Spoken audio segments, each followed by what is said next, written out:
हमारे चैनल को सब्सक्राइब करें और बेल आइकन दबाएं।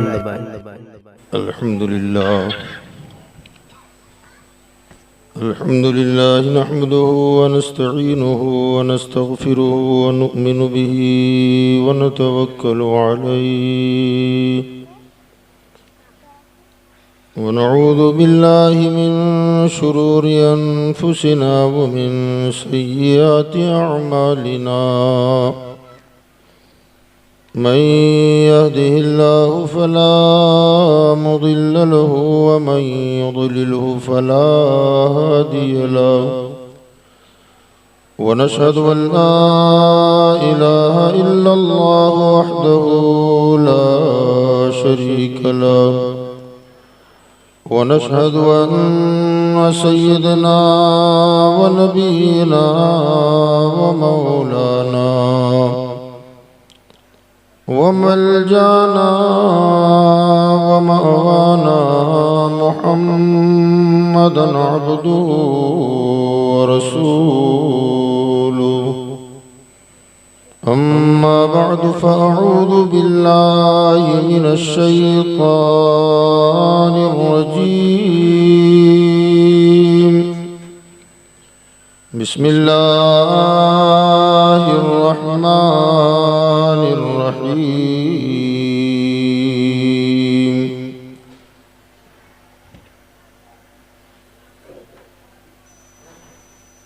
फीहा युफ़रक़ु कुल्लु अम्रिन हकीम।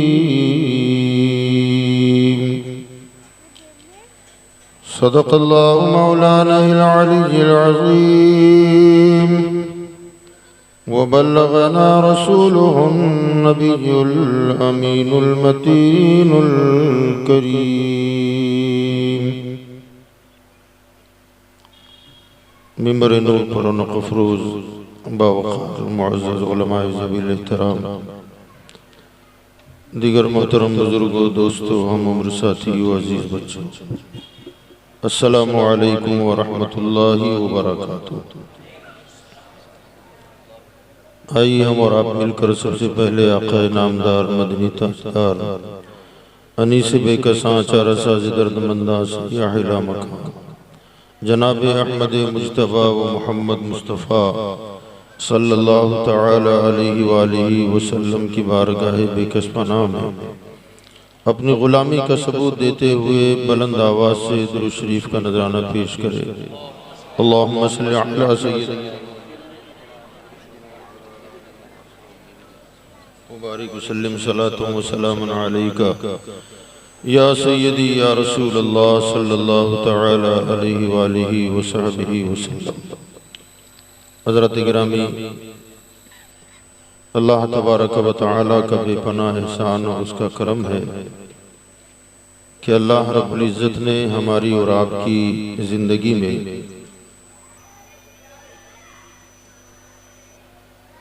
शब बरात जो आज की शब है ये नसीब फरमाई।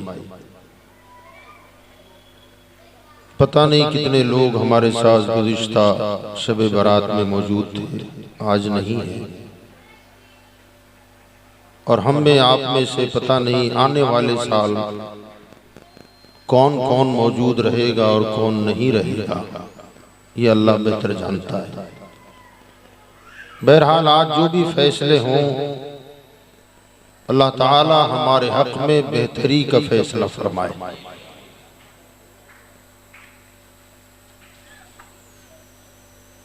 अल्लाह रब्बुल इज़्ज़त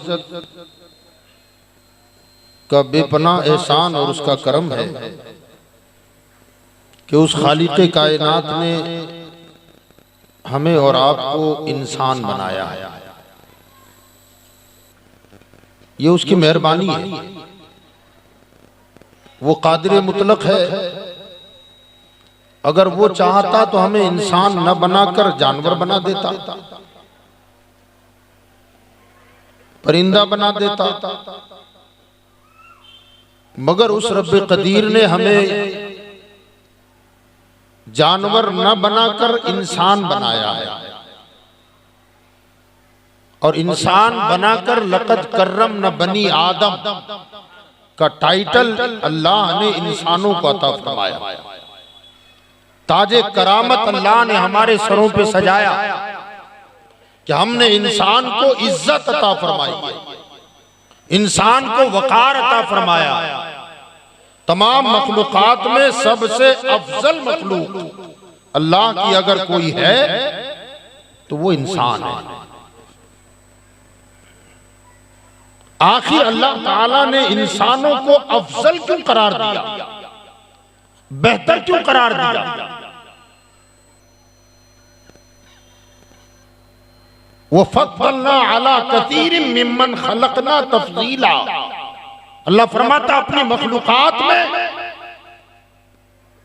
तमाम मखलूकात पर जिसे फजीलत दी है वो औलाद आदम है, आदम की औलाद है। यह सवाल यह पैदा होता है कि हम आखिर इतना बुलंद रुतबा क्यों दिए गए? हालांकि अगर देखा जाए ना, ये इंसान निहायत ही कमजोर आदमी, कमजोर है। अल्लाह की मखलूकात में हम और आप कमजोर हैं। आप देखेंगे कि जानवरों में भी बच्चे पैदा होते हैं। हम भी पैदा हुए, आप भी पैदा हुए, हमारे भी बच्चे हुए। जब इंसान का बच्चा पैदा होता है तो उसकी पैदाइश से पहले हमारी माँ, बहन, बेटी हामिला होती है।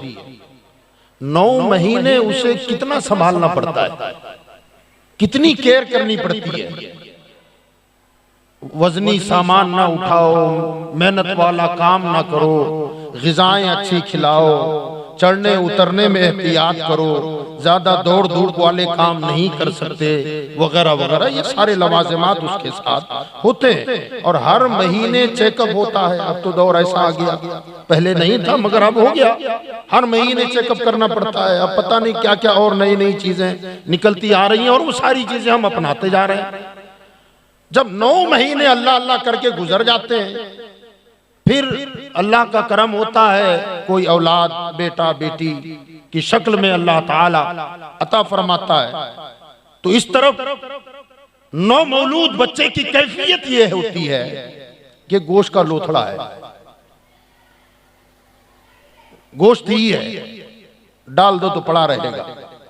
उधर माँ की कंडीशन ये, सर्द ठंडे पानी से बचाओ, ठंडी ग़िज़ाओं से बचाओ, गरम ग़िज़ाएं खिलाओ, बगैर चप्पल के घर के अंदर भी उसे चलने की इजाजत नहीं होती, कपड़े बांध बांध के उसे रखा जाता है। मुक़वी ग़िज़ाएं उसे खिलाई जाती हैं कि खून बहुत बह गया, खातून कमजोर हो गई है, बादाम खिलाओ, मग़ज़ियात खिलाओ, ये खिलाओ, वो खिलाओ। इधर बच्चा गोश्त का लोथड़ा है, धीरे धीरे धीरे परवान चल रहा है। कई महीने बीतते हैं, तब जाकर वो जो सीधा लेटा हुआ है ना, वो कई महीनों के बाद तो करवट लेने की पोजीशन में आता है। वो करवट बदलता है, ऊंधा होता है, उल्टा होता है, और वो फिर वो सिलसिला चलता है। फिर एक वक्फा गुजरता है, उसके बाद वो पेट के बल रेंगना शुरू करता है, रेंगता है, फिर अपने हाथों के बल घुटनों पे आता है, और फिर धीरे धीरे बैठना चाहता है मगर लुढ़कता है।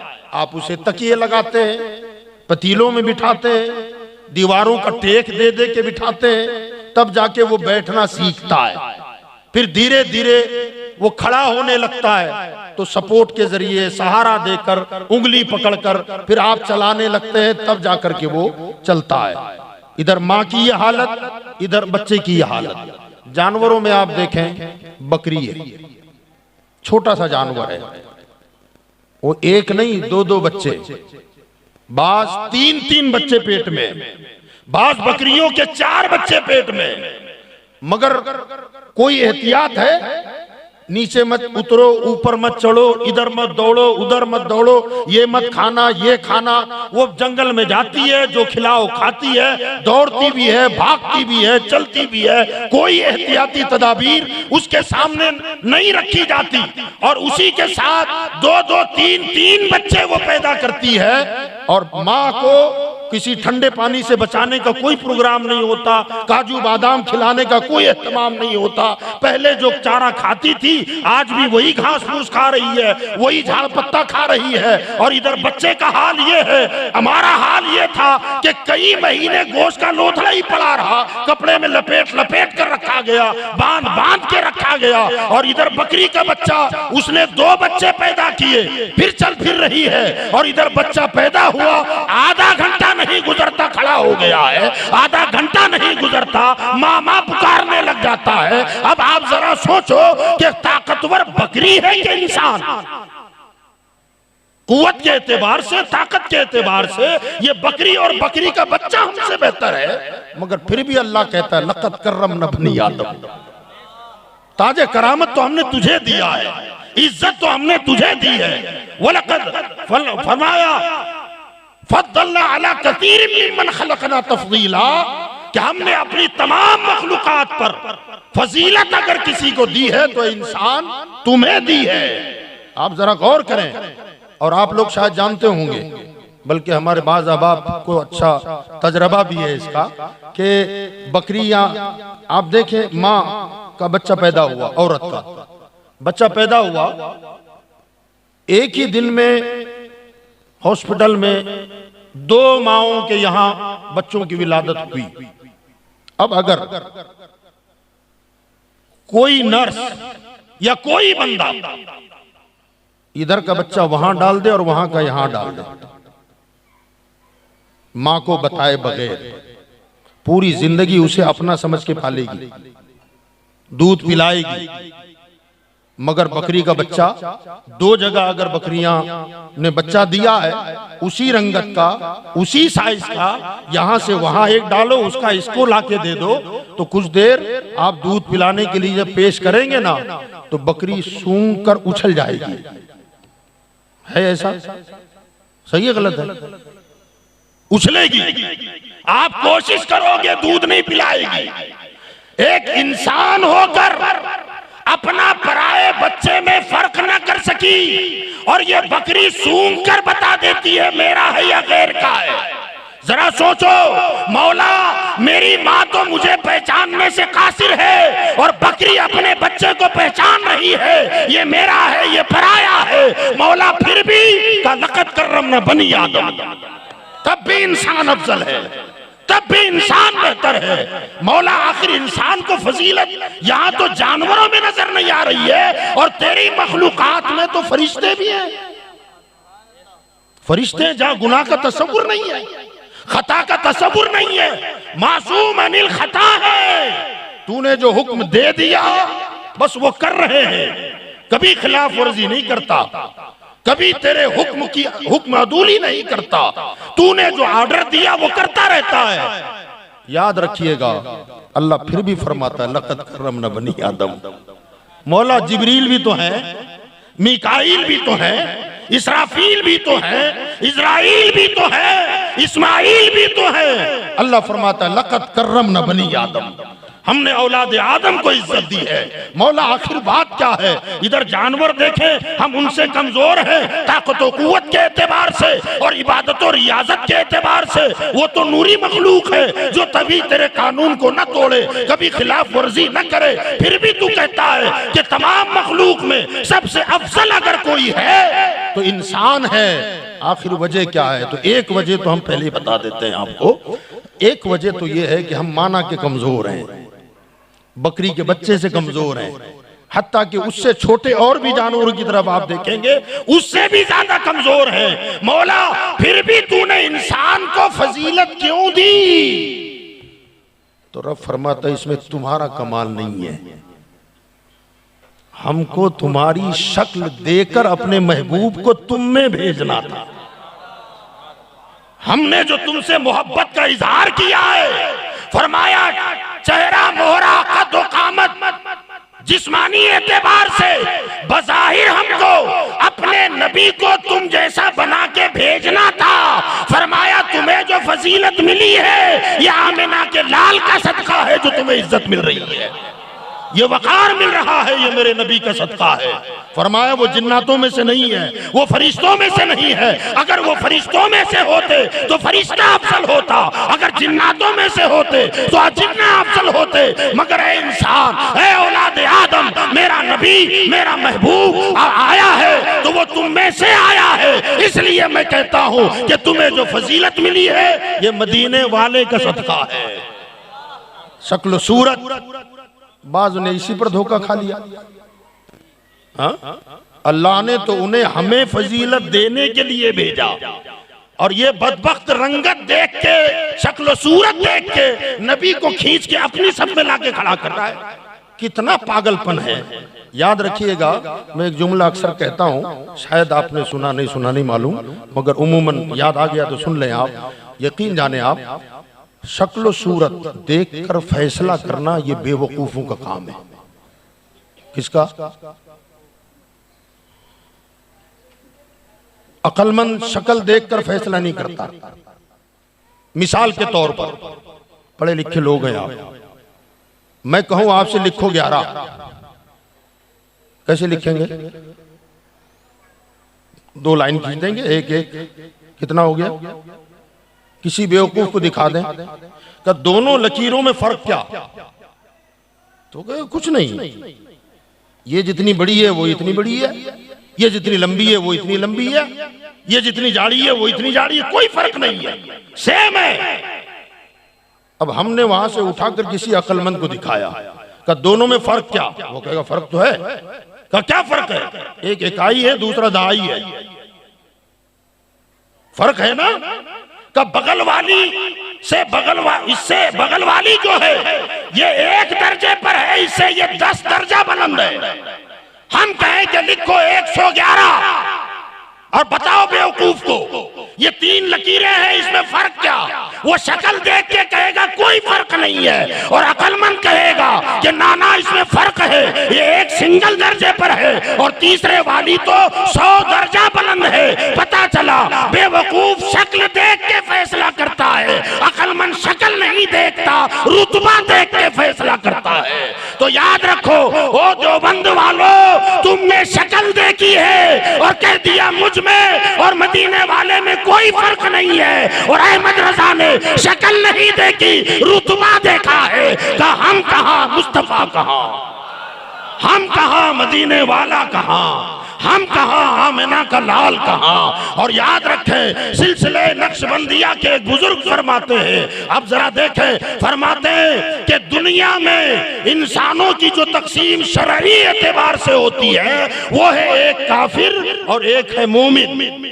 काफिर जहां तक होगा, फरमाया उसका मकाम और मर्तबा दुनियावी एतबार से चाहे जितना बुलंद हो जाए, चाहे जितने ऊंचे मनसब पर पहुंच जाए, इंतहा पर चला जाए, उसके मुकाबले में कोई अदना मुसलमान हो, कुछ मालूम नहीं है मगर कलमा पड़ा हुआ है, सरकार का उम्मती है, कुछ मालूम नहीं, शरई मसाइल मालूम नहीं है, जुमा जाता है, कभी ज्यादा मसरूफियात हो तो वो भी छोड़ देता है, इतना निचले दर्जे का मुसलमान। वो कहते हैं कि ये जो अदना से अदना दर्जे का मोमिन है ना, फरमा इसके मकाम और मर्तबे, कद्र मंजिलत की, जहां उसका जो काफिर जिसका मर्तबा इतना बुलंद दुनियावी एतबार से कि उससे ऊपर सोचा नहीं जा सकता, फरमा उस काफिर के मकामों मर्तबे की जहां इंतहा हो जाती है ना, वहां से एक अदना दर्जे के मुसलमान की शान की इब्तिदा होती है, क्योंकि कलमे की दौलत ही मिल गई ना, उसी ने बुलंद कर दिया, उसी ने। जानते हैं एक मोमिन, अदना मोमिन कितने अदने होते हैं? रात को सोने से पहले शराब पीता है, उठता है तो चाय से पहले शराब चाहिए, ऐसे भी है ना लोग, है कि नहीं है? नमाज कुछ मालूम नहीं, रकातों का ठिकाना नहीं है, कौन सी नमाज में कितनी रकात है वो नहीं मालूम, बल्कि कितने तो ऐसे हैं कि उन्हें 5 वक्त की नमाज का नाम पूछो तो नहीं बता सकते, कई ऐसे भी हैं, अल्लाह रहम फरमाए, मगर कलमा पढ़ा है, मुसलमान है। कितना छोटा दर्जा है, मगर इज्जत क्या है इसकी? अगर इंतकाल हो जाए गुस्ल देंगे कि नहीं देंगे, कफनाएंगे कि नहीं कफनाएंगे। और जब जनाजा लेके निकलेंगे, अल्लामा नूर अहमद साहब भी हैं तो कांधा दे रहे हैं, हजरत सद्दाम हुसैन साहब भी हैं वो भी कांधा दे रहे हैं, हाजी साहब कांधा दे रहे हैं, मुफ्ती साहब आए वो भी कांधा दे रहे हैं। अरे इतना पापी, इतना गुनहगार, इसे खींच कर किसी गड्ढे में दफना देते, आखिर कांधों पर क्यों ले जाया जा रहा है? तो जवाब यही मिलता है कि माना कि ये गुनहगार था, सियाकार था, मगर मेरे नबी का कलमा पढ़ा था, इस कलमे ने इसे वो इज्जत दे दी है कि अब मरने के बाद सबको इज्जत करना है। और अगरचे वो गुनहगार था मगर आवाजें बुलंद होती है, जरा धीरे, जरा संभाल के, जरा धीरे उतारना, कब्र के अंदर धीरे उतारना, किबले की तरफ चेहरा कर दो, बाद में जो होगा वो अलग बात है, मगर इज्जत अल्लाह ने वो दी। जरा सोचो, ये नबी के नाम का कलमा पढ़ने से इज्जत इतनी मिली है, तो जो उनके आशिक हैं उनको अल्लाह कितनी इज्जतों से नवाजता होगा, जो उनके वफादार हैं उनको अल्लाह कितनी इज्जतों से नवाजता होगा। तो बता ये रहा था कि दुनिया का बड़े से बड़ा काफिर, जिसके मकामों मर्तबे की, रिफत व मंजिलत की जहां इंतहा हो जाए, वहां से अदना मोमिन के मकाम की इब्तिदा होती है। फिर फरमाया एक अदना मोमिन के मकाम व रिफत बुलंदी की जहां इंतहा हो जाए, वहां से एक मोमिने कामिल के शान की इब्तिदा होती है। और जहां एक मोमिने कामिल की अज़मत व रिफत व बुलंदी की इंतहा हो जाए ना, वहां से वली के मकाम की इब्तिदा होती है। और जहां एक वली के रिफत व मंजिलत की, मकाम व मर्तबे की इंतहा हो जाए, वहां से कुतुब के मर्तबे की इब्तिदा होती है। और जहां कुतुब के मकाम व मर्तबे की इंतहा हो जाए, वहां से अब्दाल के मकाम की इब्तिदा होती है। और जहां अब्दाल के रिफत व बुलंदी की, उसकी फजीलत की इंतहा हो जाए, वहां से फर्द की शान की इब्तिदा होती है। और जहां फर्द की रिफत व बुलंदी की इंतहा हो जाए, वहां फर्दुल अफराद के मकाम की इब्तिदा होती है। और जहां फर्दुल अफराद के मकाम व मर्तबे की इंतहा हो जाए, वहां से गौसे आजम के गौस के शान की इब्तिदा होती है। और जहां एक गौस के रिफत व मंजिलत, मकाम व मर्तबे की इंतहा हो जाए, वहां से गौसे आजम के मकाम की इब्तिदा होती है। और जहां गौसे आजम के रिफत व मंजिलत, शान व तमकनत की इंतहा हो जाए, वहां से मकाम सहाबियत शुरू होता है। और जहां मकाम सहाबियत की रिफत व बुलंदी, इज्जत व वकार की इंतहा हो जाए, वहां से सिद्दीकियत का मर्तबा शुरू होता है। अबू बकर सिद्दीक छोटे आदमी नहीं है, जरा देखा आपने, फरमाया जहां सहाबियत के मकाम व मर्तबे की इंतहा हो जाए, वहां से मकाम सिद्दीकियत की इब्तिदा होती है। और जहां मकाम सिद्दीकियत के मर्तबा व मनसब की इंतहा हो जाए, वहां से मकाम नबूवत की इब्तिदा होती है। और जहां मकाम नबूवत की रिफत व बुलंदी की, अज़मत व शान की इंतहा हो जाए, वहां से रसूल के शान की इब्तिदा होती है। और जहां रसूल की इज्जत व अज़मत की, रिफत व बुलंदी की इंतहा हो जाए, वहां से उलुल अज़्म रसूलों के शान की इब्तिदा होती है। और जहां उलुल अज़्म रसूलों के अज़मत व रिफत व बुलंदी की इंतहा हो जाए, वहां से आमिना के लाल की इब्तिदा होती है। हाँ, वहां से आमिना के लाल की इब्तिदा होती है। उनसे किसी ने पूछा कि हुजूर अब मकामे मुस्तफा की इब्तिदा ये है, तो इंतहा क्या है? क्या इब्तिदा का पता है? इंतहा खुदा जाने, इंतहा खुदा जाने, इब्तिदा जानते हैं। जरा सोचो, जिस जात का मकाम इतना बुलंद हो, उसके लिए कहता है मेरे जैसा, तेरे जैसा, बड़े के भैया जैसा। अबे बेवकूफ, जरा सोच तो, ये बेवकूफों की अलामत है। हमने कहा भैया तुमने ये क्यों कहा कि वो हम जैसे हैं? कहा मेरी भी आंख है, उनकी भी आंख है। मेरी भी नाक है, उनकी भी नाक थी, मेरे भी कान है, उनके भी कान थे, मेरी भी जबान है, उनकी भी जबान थी, मेरे भी पैर हैं, उनके भी पैर थे, मेरे भी हाथ हैं, उनके भी हाथ थे। तो अना बशरुम मिस्लुकुम, हुजूर ने खुद ही फरमाया, कुरान में ऐलान हो गया कि मैं तुम जैसा बशर हूं। अरे भाई मिसले बशर का है ना, मिसल होना और है, हकीकत और है। मिसले बशर का उनमें हमें फर्क क्या है? तो हम कहते हैं बेवकूफ, इसमें भी फर्क है। तू बोले तो बकवास बने, नबी बोले तो या तो कुरान हो या हदीस हो, है कि नहीं है? अल्लाह कुरान में खुद उनके बोलने को कहता है, वमा यंतिकु अनिल हवा इन हुवा इल्ला वह्युन यूहा। मेरा महबूब अपनी मर्जी से नहीं बोलता, जब बोलता है कलाम मेरा होता है, ज़बान मुस्तफा की होती है। ये शान मेरे आका की है। तू बोले तो बकवास बने, नबी बोले तो हदीस बने, तू बोले तो बात बने, और मुस्तफा बोले तो कुरान बने। तू भी देखता है, मुस्तफा भी देखते थे, मगर उनका तेरा हाल ये कि तू देखे तो खाली दुनिया देखे, खल्क को देखे, और नबी देखे तो मखलूक को भी देखे और खालिक को भी देख ले। तू चलता है तो अपने बाजारों में चलता है, बेवकूफ नबी को मदीना में चलता घूमता देखा है, उन्हें अर्श से परे जाते भी तो देख, ला मका में जाते भी देख, और जाकर आते भी देख। तुझे ताज्जुब है इस पर के गए कैसे, और मुझे ताज्जुब है कि आए कैसे। तू इस पर परेशान है कि गए कैसे, गए कैसे। हम ये कहते हैं कि मुझे इस पर ताज्जुब नहीं है कि नबी ऊपर कैसे गए, हमें ताज्जुब तो इस पर है कि वो आए कैसे। याद रखें, आदम आए गए नहीं, आए गए नहीं, ईसा गए तो आए नहीं। आदम आए तो गए नहीं, ईसा गए तो आए नहीं। ये मोहम्मद मुस्तफा है, जाते भी हैं और आते भी हैं। सुभान अल्लाह। आला हज़रत क्या फरमाते हैं, कसरे दना तक किसकी रसाई, कसरे दना तक किसकी रसाई। जाते ये हैं, ऊंची बोलो, जाते ये हैं, आते ये, इनकी शान है। गए भी, ईमानदारी से बोलो, जा करके अगर कह देते मौला बस यही रहना चाहता हूं, अल्लाह मना कर देता?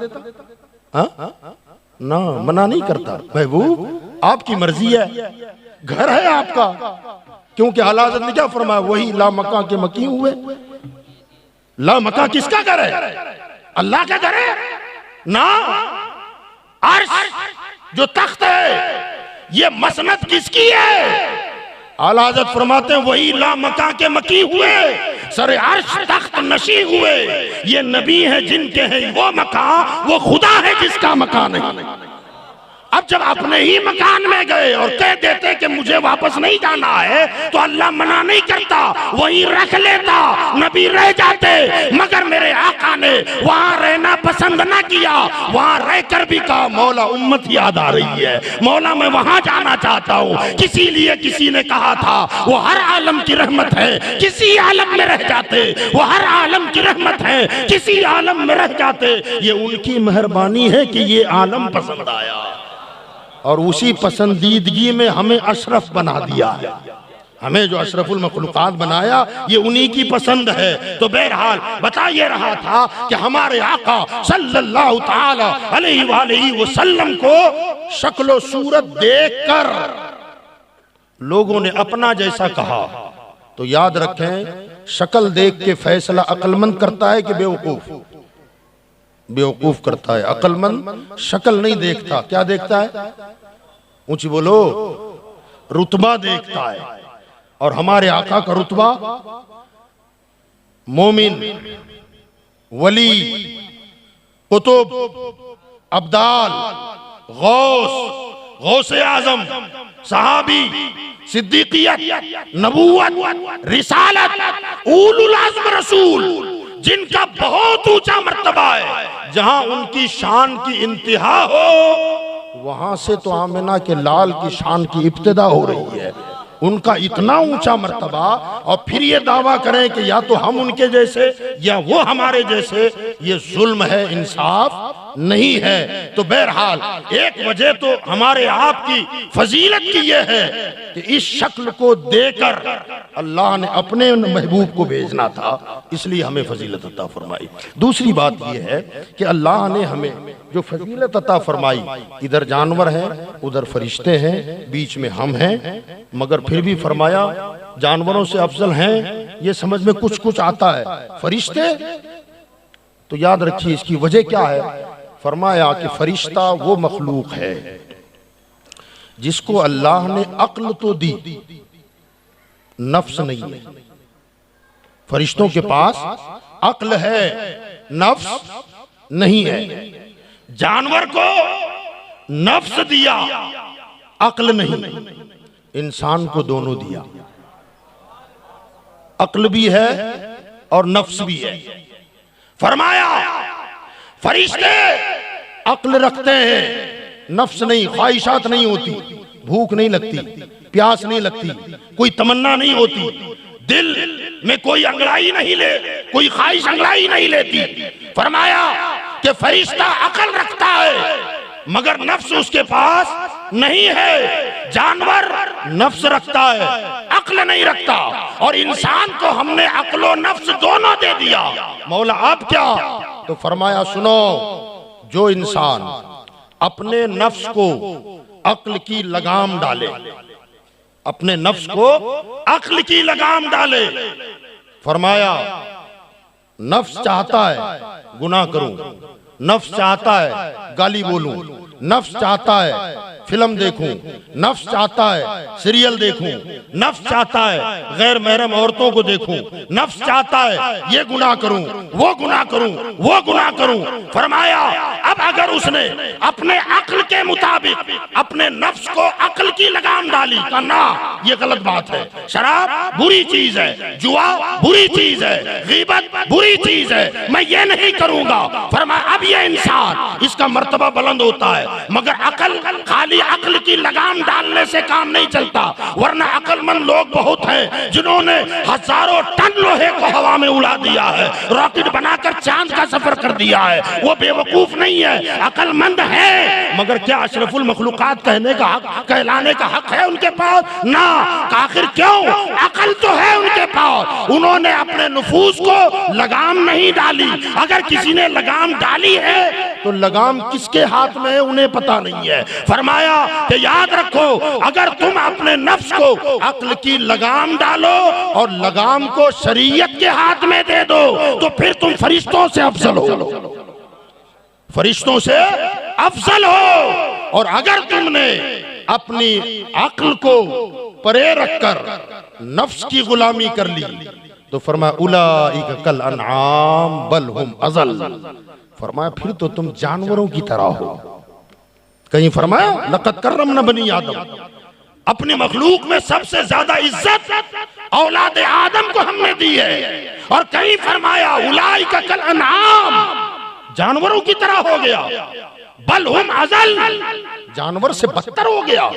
मौला यही इंसान, कहीं फरमाया इज्जत दी और यहां फरमाता जानवर की तरह हो गया। आखिर ऐसा क्यों? का इसलिए कि जिसने अपने नफ्स को अक्ल की लगाम न डाली वो जानवर की तरह है, और जिसने अपने नफ्स को अक्ल की लगाम डाली, कंट्रोल में रखा, फरमाया अब वो अशरफुल मखलूकात है। क्योंकि फरिश्ता गुनाह की ख्वाहिश होती नहीं, वो अगर गुनाह नहीं करता तो कमाल नहीं है। समझ रहे हैं आप जी? कोई नाबीना हो और वो कहे कि आज तक मैंने पिक्चर नहीं देखा, तो कमाल थोड़ी किया भाई। आंख है ही नहीं तो क्या देखेगा तू? तुझे नजर ही नहीं आता तो क्या देखेगा?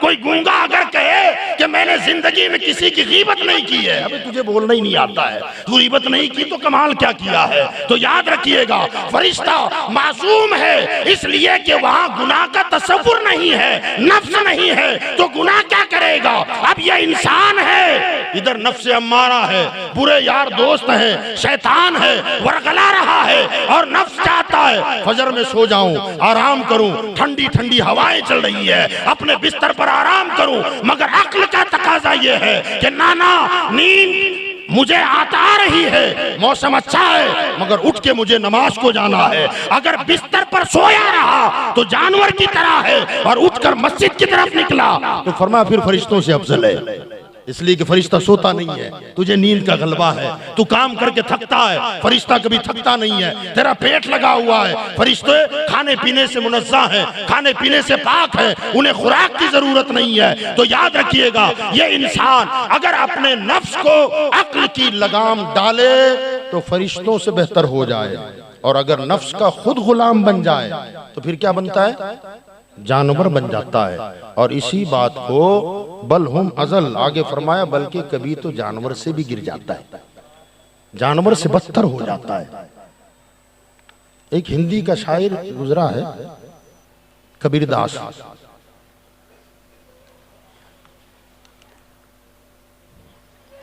अब उसकी सदाकत पे बात नहीं करनी है, कभी ऐसा होता है कि झूठा भी सच्ची बात कर देता है ना। कबीरदास की उल्टी कहानी क्या है, वो याद है आपको? पहली दूसरी की किताबों में पढ़ते थे हम, हिंदी वाली। कबीरदास की उल्टी कहानी, बरसे कंबल भीगे पानी, ये था शायर, अच्छा गुजरा है। उसने एक कमाल का शेर लिखा है, वो कहता है, हाँ हाँ माने तक तक माने और चमकारे होए खड़ा, हाँ हाँ माने तक तक माने और चमकारे होए खड़ा, कहें कबीर सुनो भाई साधु तुझ मूरख से बैल भला। हिंदी है। जानवरों को आपने देखा होगा, जो जानवर पालने वाले लोग हैं वो अपने जानवरों को जब पालते हैं ना तो बसा औकात, बल्कि अक्सर क्या आम है, अपने पाले हुए जानवरों के वो नाम भी रखते हैं। बकरों को देखे ना, कुर्बानी में हमारे यहाँ लोग बहुत शौक से पालते हैं, बचपन से जब पालते हैं तो कुछ ना कुछ नाम उसको देते हैं। अब नाम रखते हैं, और जानवर भी वो सुन सुनकर और खिलाता है मालिक, खाता भी है पीता भी है। अब खाली उसका नाम लेके आवाज देना तो जानवर पलट के देखता है। जानवर पालने वालों की मखसूस अदाएं और आवाजें होती हैं। जानवरों को उठाना है तो कैसी आवाज निकालें, चलाना है तो कैसी आवाज निकालें, रोकना है तो कैसी आवाज निकालें, वो आवाज को पहचानता है। अगर किसान अपने बैल को रुकने का इशारा करे तो बैल रुकता है, चलने का इशारा करे चलने लगता है, बैठा हुआ है उठने का इशारा करे उठ जाता है। तो कबीरदास कहते हैं कि वो अपने मालिक की हाँ हाँ मानता है, तक तक मानता है, चमकारो तो खड़ा होता है। फरमाया, ओ इंसान तू अपने मालिक की कितनी मानता है?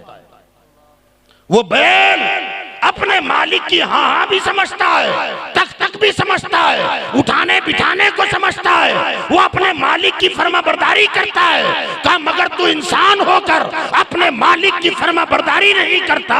तो कहते कबीरदास का सुनो भाई साधु, ये साधु से मुराद है या इंसान?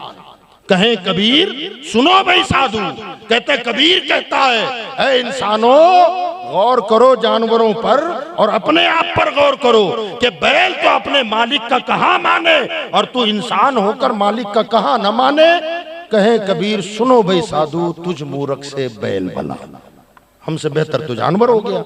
अल्लाह ने फरमाया उलाइका कल अनआम, तो तुम जानवरों की तरह हो गए, बल हुम अजल, बल्कि जानवर से बदतर हो गए। हमारी हालत क्या है आप जरा देखें ना। सूफिया किराम अल्लाह ताला हमको भी कायनात पर वैसी नजर डालने की तौफीक अता फरमाए। हर वरक़े के दफ्तरेस्त मारिफते किरदकार, अल्लाह वालों ने कहा है कि दुनिया में जितने दरख्त है ना, दरख्त के हर पत्ते को अगर तुम गौर से देखो ना तो हर दरख्त का पत्ता तुम्हें अपने रब की मारिफत कराने के लिए काफी है।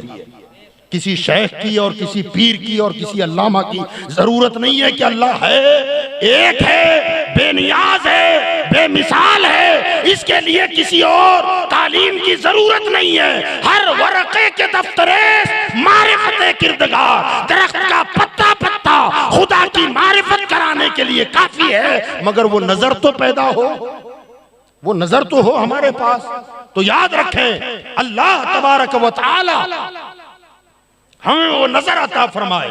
अल्लाह वाले फरमाते हैं, एक मर्तबा कहीं से गुजर रहे थे, मुर्गी को हजरत ने पानी पीते हुए देखा।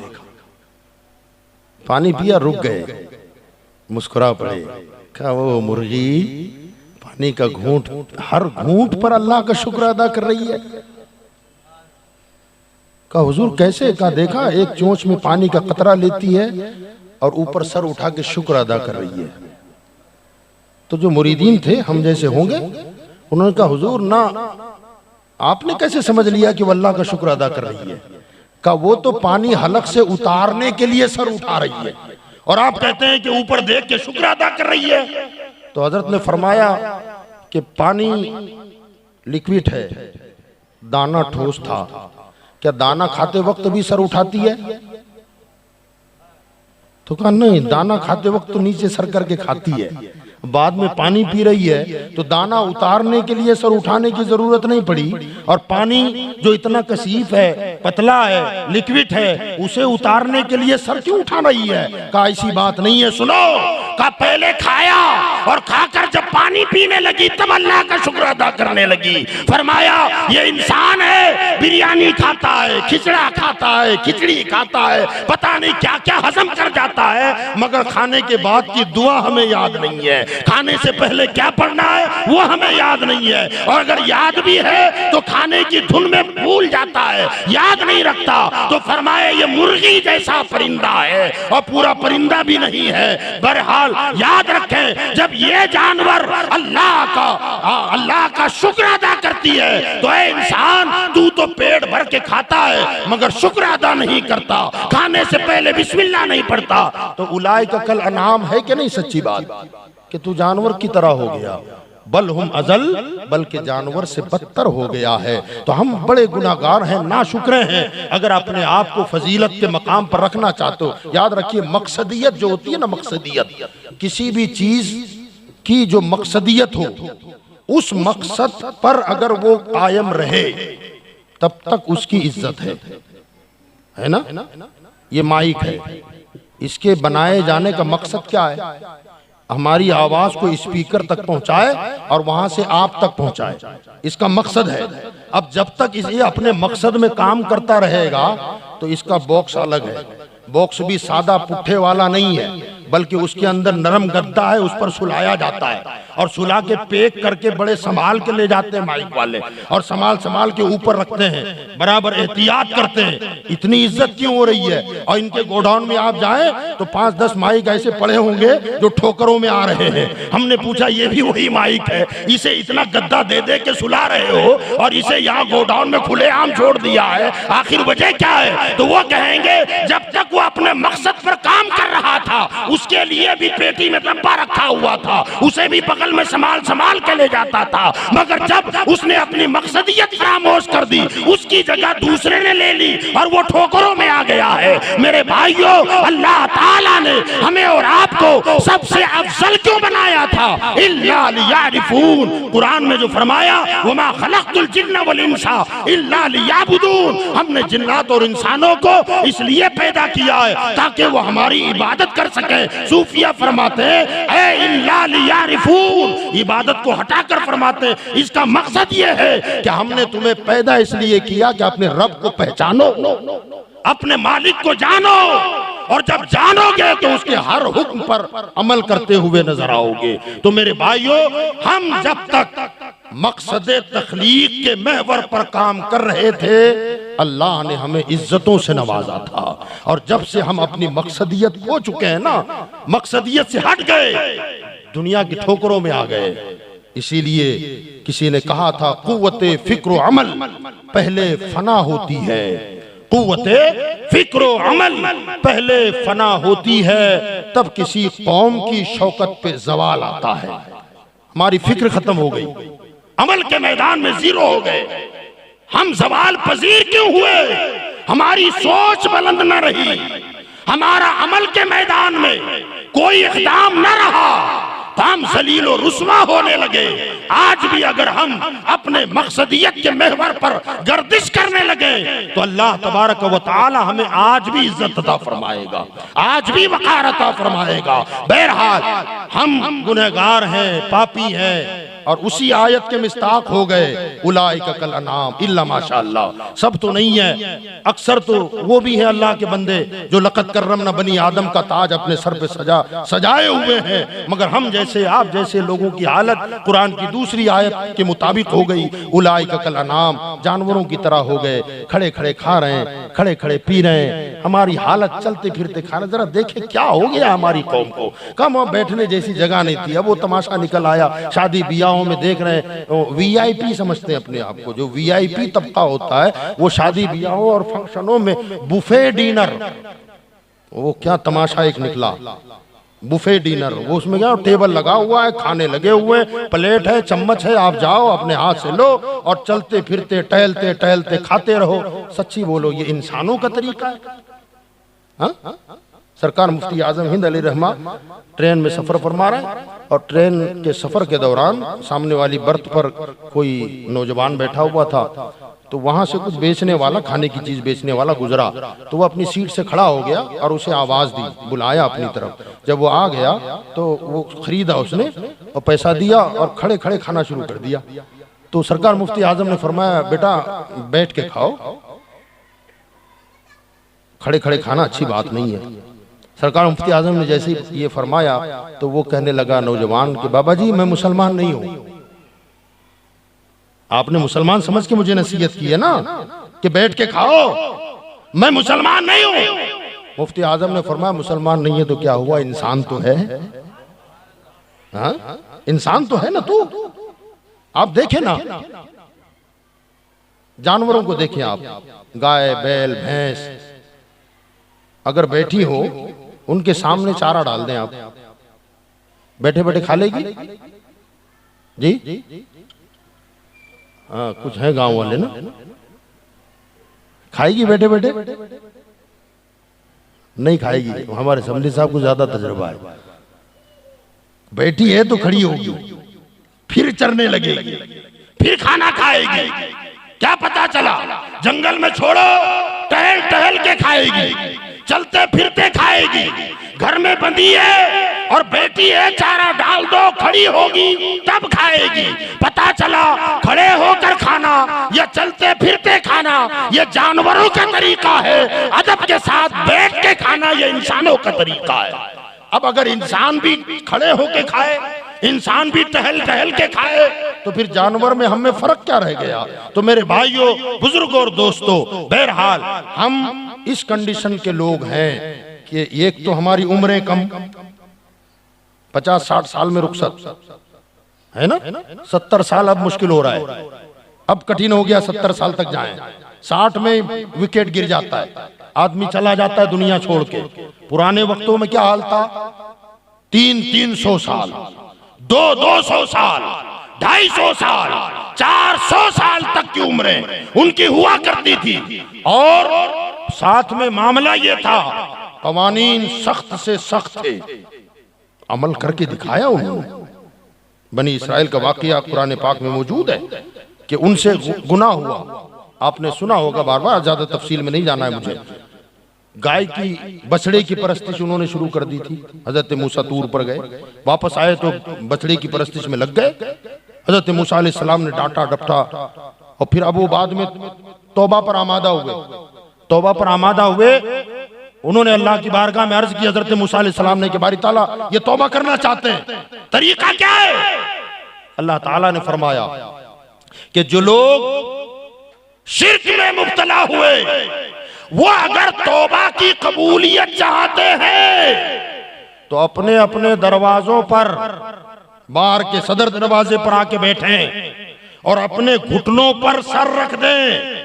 और जो शिर्क से बचे उन्हें उनके हाथों में तलवार दे दो, और वो तलवार लेकर जो मोमिन है, ये इर्तिदाद में शामिल होने वाले लोग अगर सच्ची तौबा चाहते हैं तो वो जो शिर्क से बचे वो तलवार लेकर आए और ये तौबा करने वालों की गर्दन पर तलवार का वार कर दें।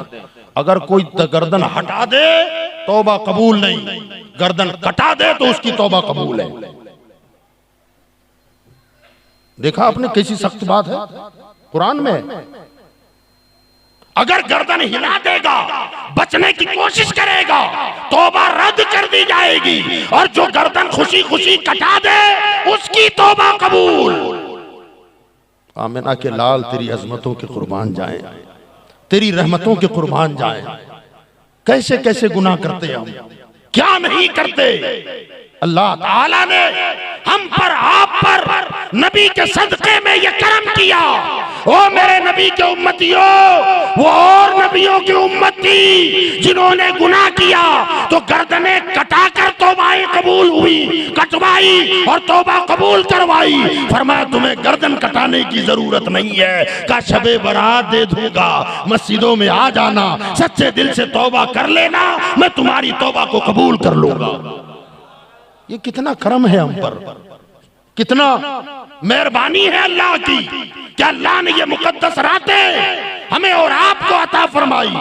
वो सख्त से सख्त तरीन तौबा करके गुजर गए। अगर कत्ल तौबा की मकबूलियत की सनद होती हमारे अंदर, ईमानदारी से बोलो कौन तौबा करता? कोई करता तौबा? आज कुछ नहीं करना है।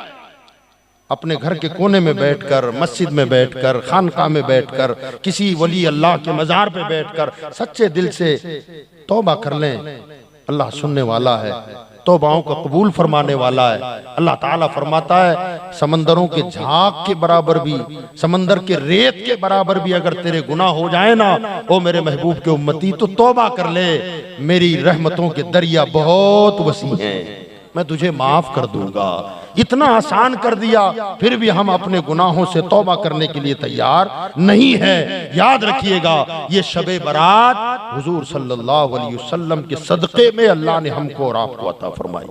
उम्र कम है, इबादत का मामला भी हमारा जीरो है। जो फर्ज है बहरहाल वो तो अदा करनी है। खाली तौबा से फर्ज नमाजें मुआफ नहीं होती। जो फर्ज रोजे छूटे वो खाली तौबा तिल्ला करने से मुआफ नहीं होते, बल्कि उनकी कज़ा करके फिर तौबा करनी है। समझ गए आप?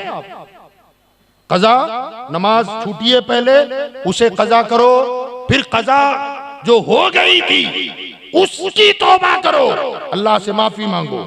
लेकिन बाज़ गुनाह ऐसे हैं कि जिनके मामले में अदायगी शर्त नहीं है, बल्कि उसके लिए सच्चे दिल से अल्लाह की बारगाह में तौबा कर लेना, इस्तग़फ़ार कर लेना, अल्लाह से माफी मांग लेना, ये काफी है। अब तक जुआ खेलता था, मौला अब नहीं खेलूंगा, उसके लिए कुछ करने की जरूरत नहीं है। शराब पीता था, मौला अब नहीं करूंगा, अब नहीं पीऊंगा, तौबा काफी है, उसके लिए कुछ और मजीद करने की जरूरत नहीं है। मगर अफसोस का मकाम यह है कि हम उसके लिए भी आमादा नहीं है। और अगर अब कर लिया, तौबा हो गई, तो सुबह से फिर वही पुरानी रविश पे हम निकल जाते हैं। याद रखें, तौबा कहें तो तौबतुन नसूहा, वो सच्ची तौबा कि जिस पर कायम रहने की भरपूर कोशिश करें कि मौला आज तौबा की है, आज के बाद ये गुनाह के करीब भी मैं नहीं जाऊंगा। फिर भी अगर खुदा ना खास्ता शैतान के बहकाने से कदम फिसल गया, अल्लाह फरमाता है 100 बार तौबा तोड़ेगा फिर भी तौबा कबूल करूंगा। अगर टूट जाए ना, रहमान और रहीम है। और फरमाया मुस्तफ़ा की रहमत का साया हमारे सरों पर तना हुआ है, फरमाया उनका सदका है। 1000 मर्तबा तौबा कर, फिर तौबा शिकनी हो जाए, तौबा टूट जाए और तू उस पर कायम न रह सके, बाद में फिर तौबा कर। जब जब तौबा करेगा मैं उसे कबूल करने के लिए तैयार हूँ, बस शर्त ये कि तू तौबा तो कर, अपने गुनाहों से मुआफी तो मांग, मेरे दरबार पे आ तो सही। हजरात गिरामी, और अल्लाह तबारक व तआला ने हम पर, आप पर वो करम किया कि हुजूर सल्लल्लाहु अलैहि वसल्लम के हवाले से सैयदा आयशा सिद्दीक़ा, सैयदना अबू हुरैरा रज़ी अल्लाह तआला अन्हु, हज़रत मौला अली शेर खुदा, इनकी रिवायतें मौजूद हैं। सैयदा आयशा खास तौर से फरमाती हैं कि एक रात हुजूर सल्लल्लाहु अलैहि वसल्लम मेरे हुजरे में तशरीफ लाए और थोड़ी देर लेटे, मेरी आंख लग गई। जब आंख लगी और फिर अचानक थोड़ी देर के बाद मेरी आंख खुली, तो मैंने अपने बिस्तर पे अपने आका को नहीं पाया। मैंने हाथ इधर टटोले तो कहा हुजूर थे नहीं। मैं परेशान हो गई कि आखिर हुजूर गए कहाँ, कहाँ तशरीफ ले गए। फरमाती में बेचैन हो गई, उठ करके देखा मस्जिद में, तो मस्जिद में भी सरकार नहीं थे। फिर मैं बाहर निकली और निकल कर फिर सीधे मैं जन्नतुल बकी की तरफ गई। वहां देखा तो सरकार जन्नतुल बकी में आसमान की तरफ सर उठाए हुए दुआ में मसरूफ हैं। मैं पीछे जाके खड़ी हो गई। सुभान अल्लाह, कह दे जरा सुभान अल्लाह। सैयदा आयशा फरमाती मैं हुजरे से निकली, पहले मस्जिद में नजर डाला लेकिन थे नहीं, और बाहर निकली, रात का वक्त है, सीधे कहां गई? जन्नतुल बकी में गई। कोई था नहीं कि पूछें हुजूर गए किधर। अब पूछने की जरूरत भी क्यों आए, पूछने की नौबत क्यों आए? क्यों? उनकी महक ने दिल के गुंचे खिला दिए हैं, जिस राह चल दिए हैं कूचे बसा दिए हैं। साहब फरमाते हैं हमें पता पूछने की जरूरत नहीं पड़ती थी, गलियों की खुशबू सूंघ सूंघ कर हम हुजूर की तरफ दौड़ते थे। का यहाँ से गुजर, गलियां बताती थी आका गुजरे हैं, गलियां बताती थी, खुशबू महकती थी, सरकार गए। फरमाती है मैं पीछे जाके खड़ी हो गई, मेरे आका सल्लल्लाहु अलैहि वसल्लम दुआ से फारिग हुए। कहा आयशा तुझे क्या लगा कि मैंने तुझ पर ज्यादती की है, जुल्म किया है? कहा ना या रसूलल्लाह ऐसी तो कोई बात नहीं, मगर आपको बिस्तर पे न पाकर मुझे ऐसा गुमान होने लगा।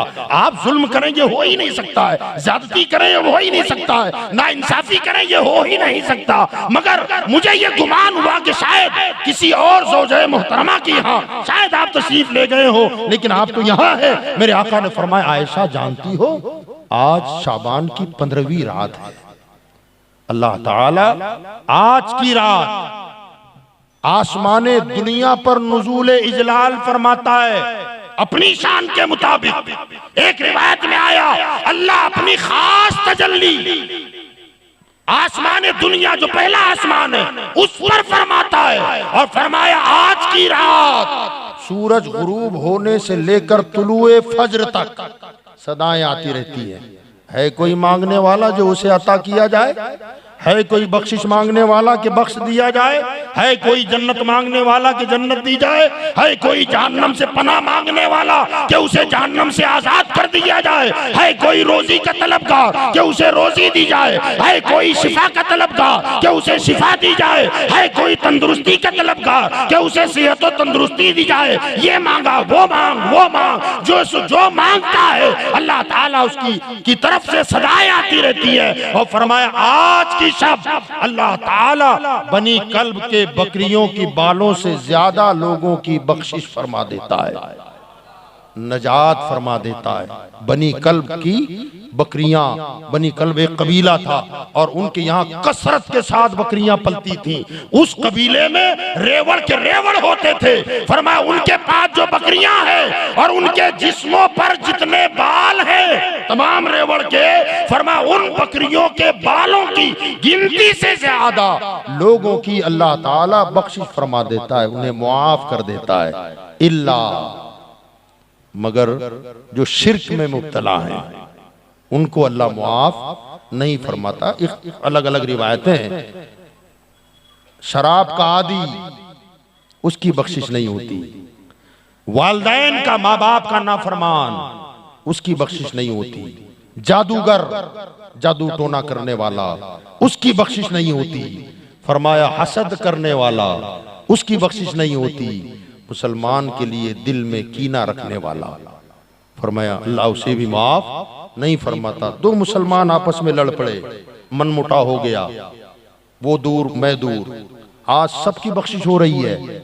फरिश्ते कहते हैं बारी ताला फला फला, अल्लाह फरमाता है वो दोनों में टकराव हो गया है, दोनों में एक दूसरे के लिए बुराई आ गई का जब तक वो आपस में सुलह न कर ले बख्शिश को रोक देते हैं, उसे रोक दिया जाता है। जब आपस में ये दोनों सुलह करते हैं, माफी तलाफी होती है, तब अल्लाह खुश होकर के फरमाता है मेरे फरिश्तों जरा इनको देखो तो इसने माफी मांगी का बंदा होकर बंदे को माफ कर रहा है, बंदा होके बंदे को माफ कर रहा है, मैं खुदा होकर इन्हें माफ ना कर दूं? अल्लाह फरमाता तुम गवाह रहो मैंने इन्हें माफ कर दिया है। दिल में अगर कीना हो तो फरमाया मुसलमान के लिए कीना हराम है, कीना नहीं रख सकते आप। दिल में जो कदूरत आती है ना वो कीना, फरमाया अल्लाह ताला बुग़्ज़ रखने वाले और कीना रखने वाले की भी अल्लाह आज की मुक़द्दस रात में भी बख्शिश और नजात नहीं फरमाता। और ये कीना हसद एक दूसरे की गलतियां जो होती हैं, मुमकिन है कि हम पर कोई ज्यादती कर दे, इसकी फजीलत सुन लें आप। हजरत सैयदना इमाम गजाली रहमतुल्लाह अलैह ने एक मकाम पे लिखा है, फरमाते हैं कि क़यामत का दिन जब आएगा ना तो एक बंदा पेश होगा, वहां जो दुनिया में जिसने हुकूक दबाए थे, मार लिया था, का जब उसके पास अपना हक तलब करने वाले आएंगे और कहेंगे बारी ताला इसने मेरा फला फला हक गजब कर लिया था, मुझे इंसाफ चाहिए। अल्लाह ताला फरमाएगा इसके पास क्या है, दुनिया का माल इसने खा गया, ये खा गया था, तेरी जमीन हड़प कर ली थी, अब इसके पास क्या है जो दे। वो बंदे कहेंगे मौला हमारा हक इस सूरत में अदा हो सकता है, इसके पास जो नेकियां है ना, हमारा जितना हक इसने दबाया था, खा गया था, उसके मुताबिक इसकी नेकियां हमें दे दे। अल्लाह ताला फरमाएगा फरिश्तों से हिसाब करो कितनी नेकियां बैठती हैं, वो नेकियां होगी, अल्लाह फरमाएगा दे दो इसको। फरमाते हैं कि दूसरा बंदा आएगा, वो कहेगा मौला मेरा भी हक निकलता है इस पर। अल्लाह फरमाएगा इसके हक के मुताबिक इसकी नेकियां इसे दे दो, इबादतों का सवाब दे दो, तिलावतों का सवाब दे दो, रियाजतों का सवाब दे दो। आका फरमाते हैं धीरे धीरे धीरे धीरे सारी नेकियां खत्म हो जाएगी, मगर हक वाले अब भी बाकी रहेंगे, हक वाले अब भी बाकी रहेंगे, वो हक का मुतालबा करेंगे। अल्लाह फरमाएगा जो देने के लायक था वो तो दे चुके, इबादतें चली गई, रियाजतें चली गई, तिलावत चली गई, अब इसके पास क्या है। वो बंदे कहेंगे बारी ताला इसके पास नेकियां नहीं है तो क्या हुआ, हमारे पास तो गुनाह है, हमारे गुनाह इसके सर डाल दे, हम राजी हो जाएंगे। अल्लाह फरमाएगा देखो इसने जितना हक दबाया था उसके मुताबिक इनके गुनाह इसके सर डालो। अब वो गुनाह चढ़ते चढ़ते चढ़ते वो जाएगा, दूसरा आएगा मेरे गुनाह भी ले लो, मेरा भी हक था, तीसरा आएगा मेरा भी हक था। अब अपनी नेकियां गई, दूसरे के हुकूक की अदायगी न करने के सबब उनके गुनाह इस बंदे के सर पे आ रहे हैं। इमाम गजाली रहमतुल्लाह अलैह फरमाते हैं मुआफ करने की फजीलत देखें आप, फरमाते हैं हत्ता के गुनाहों के बोझ के तले दब रहा होगा, फिर एक बंदा बाकी होगा, वो कहेगा मौला मेरा भी तो हक निकलता है, वो रहमानुर रहीम है। अल्लाह ताला फरमाएगा कि जरा जन्नत की तरफ देखो, वो नजर उठा के देखेगा, जिसका हक बनता है वो देखेगा, वो कहेगा मौला वो जन्नत का महल है। अल्लाह फरमाएगा हाँ ये जन्नत का महल है। कबारी ताला ये नबियों का है, का ना नबियों का नहीं है, का सिद्दीकीन का है, का ना शहीदों का है, का नहीं उनका भी नहीं है, वलियों का है, का नहीं उनका भी नहीं है। मौला फिर है किसका। अल्लाह फरमाएगा जो इसकी कीमत देगा उसका, जो उस महल की कीमत देगा वो महल उसका है। वो बंदा फरिश्ते कहेंगे वो बंदा कहेगा मौला आखिर इतनी आलीशान महल की कीमत किसके पास है। इमाम गजाली लिखते हैं अल्लाह फरमाएगा वो कीमत तेरे पास है। वो कहेगा मौला मेरे पास कौन सी कीमत है, इसकी कीमत क्या है। अल्लाह फरमाएगा अपने भाई को मुआफ कर, यही उसकी कीमत है। सुभान अल्लाह, वो तो निहायत सस्ता सौदा बेच रहे हैं जन्नत का, वो तो निहायत सस्ता सौदा बेच रहे हैं जन्नत का। हम मुफलिस क्या मोल चुकाएं, अपना हाथ ही खाली है। वो बंदा जब ये सुनेगा कि बस उसकी कीमत अपने मुसलमान भाई को माफ करना है, तो ये कीमत सुनेगा तो कहेगा मौला मैंने इसे माफ कर दिया। अब अल्लाह फरमाएगा इसका हाथ पकड़ और दोनों जन्नत में जाओ। सुभान अल्लाह। ये तो एक बंदे का होगा, वरना आप ये ना सोचे कि उसके साथ मेरा है ना कुछ मामला, अभी माफ नहीं करूंगा। कयामत ही में देखेंगे ना वो जन्नत का महल मिल जाएगा। तो हुजूर ने फरमाया ऐसा नहीं कि करोड़ों होंगे, फरमाया एक होगा। वो खाली मुआफी की अहमियत बताई जा रही है कि माफ करना कितना बड़ा अज्र है, अल्लाह कितना राजी होता है। याद रखिएगा अगर हम एक दूसरे को आज की मुकद्दस रात में भी मुआफ न करें तो फिर कब माफ करो। जन्नत हासिल करने का कितना आसान तरीका है ना, अपने भाई को माफ करो, अपनी बख्शिश करवा लो। दूसरा है कीना, दिल में अगर कीना हो तब भी आज की रात उसकी बख्शिश और नजात नहीं हो। अपने सीनों को कीनों से पाक कर लो। साफ मोमिन का दिल बिल्कुल साफ सुथरा होता है, उसमें किसी मुसलमान के लिए कीना, कपट, हसद, जलन, बुग़्ज़ नहीं होना चाहिए। मोमिन है, हमारा अपना है, अपना भाई है। आज तो हमारे सगे भाइयों के साथ हमारी नहीं बनती है, वो मोबाइलों के ऊपर हजारों क्या होते हैं वो ग्रुपों में हजारों दोस्त चैटिंग होती है, न रात रात भर बैठे रहते हैं, मेरे 5000 फ्रेंड बन गए, न 10,000 फ्रेंड बन गए, और इधर हालत ये है कि घर में भाई से बोलचाल बंद है। ये हमारी पोजीशन हो गई। अल्लाह खैर का मामला फरमाए। अपने भाइयों के साथ साफ दिल के साथ रहें। इसकी एक रिवायत अर्ज करना थी, मगर बाद में फिर कभी मौके पर, किसी मौके पर कर देंगे इंशाअल्लाह। आज की ये मुक़द्दस रात है, जिस ज़मीन पर हम और आप बैठे हुए हैं, जाहिर बात है आज की अजमत वाली, इज्जत वाली, मुक़द्दस बाअज़मत रात, जिसमें काफी देर से आप लोग बैठे हुए हैं, जिस जमीन पर बैठे हुए हैं, इसी सरजमीन पर इंशाअल्लाह अगर सब कांधे से कांधा मिलाकर खड़े होंगे और आगे बढ़ेंगे तो आज नहीं तो कल, जैसे अगल बगल में इमारतें हैं, आपकी चाहत है कि ऐसी इमारत यहां भी बन जाए? बुलंद आवाज से डर रहे, इंशाअल्लाह बोलने में क्या हर्ज है? हाँ? कोई हर्ज तो नहीं है ना, कुछ लगता भी नहीं है। वो चाहे तो क्या नहीं होता, वो चाहेगा तो ये छोटी है, इससे बड़ी हो सकती है, इससे भी बड़ी हो सकती है। वो जो चाहे सो करे, वो कुन फयकून की शान वाला है। वो कहता है हो जा, वो चीज हो जाती है। मगर अल्लाह ताला ने हर चीज कुन कुन कह के नहीं फरमाया।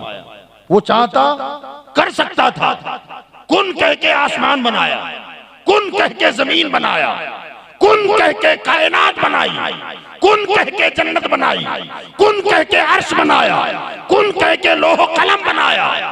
मगर वो इंसान जब तुझे बनाया ना तो कुन नहीं कहा, खा फरिश्तों जाओ मिट्टी लाओ, पानी लाओ, आग लाओ, हवा लाओ, अनासिर अरबा जमा किए गए, गूंदा गया, सुखाया गया, खनखनाती ठेकरी की तरह बना।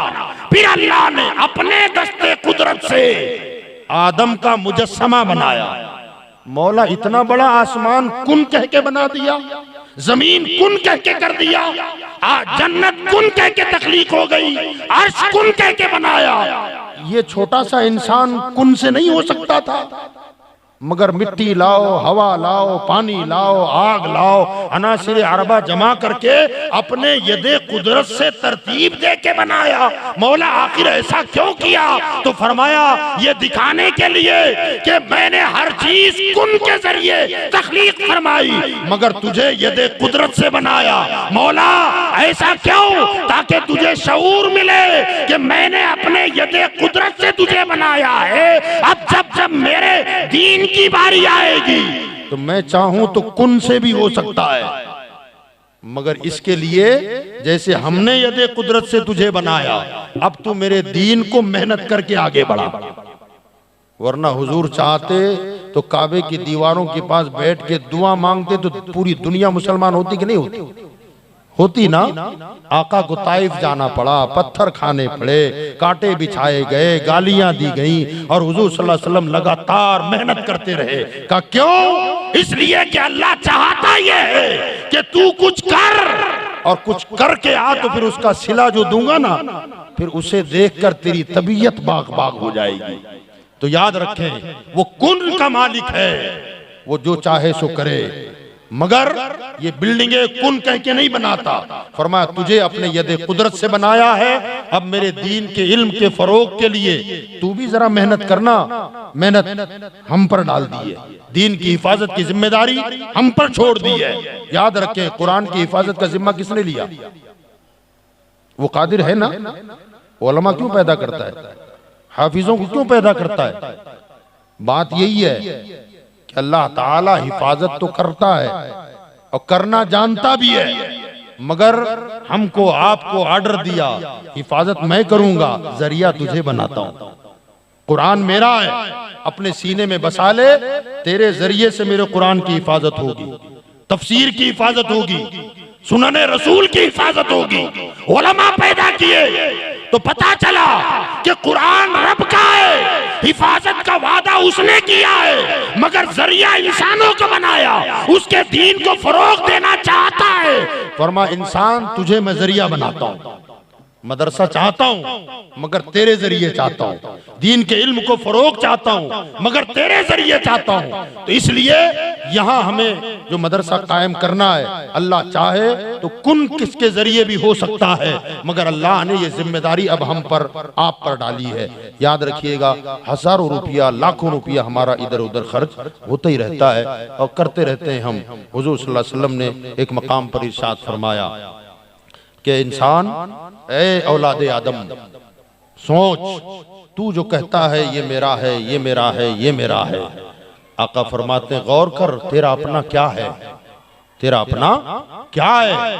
इरशाद फरमाया कि वो माल जिसे तू मेरा कहता है उसी में से तू खाता है, वो माल जिसे तू अपना कहता है उसी से तू पहनता है, वो माल जिसे तू अपना कहता है एक दिन छोड़ के मर जाता है। आका फरमाते हैं वो माल जिसे तू मेरा मेरा कहता है उसी में से खाया वो जाये हो गया, वो माल जिसको तू मेरा कहता है उसी से पहना वो पुराना हो गया, जो खाया जाये हो गया, उसी माल से जो पहना वो पुराना हो गया, जो छोड़ के मर गया वो गैरों का हो गया।